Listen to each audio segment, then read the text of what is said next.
Another thing I want to show you with the individual item in a grid is that we can do something like justify self. Remember, up here we did justify items and align items.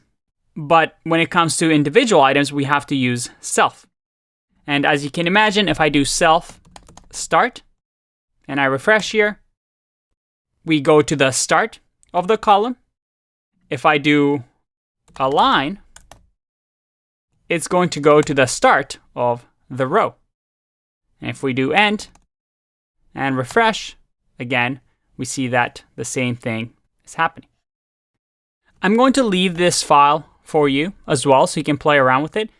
I encourage you to try to create different types of grids and looks that you want. As you can see, it's pretty powerful, but also very, very simple, and allows us to create responsive grid systems very, very easily. Now, there's actually a cheat sheet that you can use to summarize everything that I've taught you up until now that I'll link to in this video. It's called the grid cheat sheet. And it shows you exactly what you need to do for the container. We've learned about grid gap, grid templates, align items, and also what to do with the children, such as grid column, justify self, align self, and it has all these little snippets that you can just click on and copy.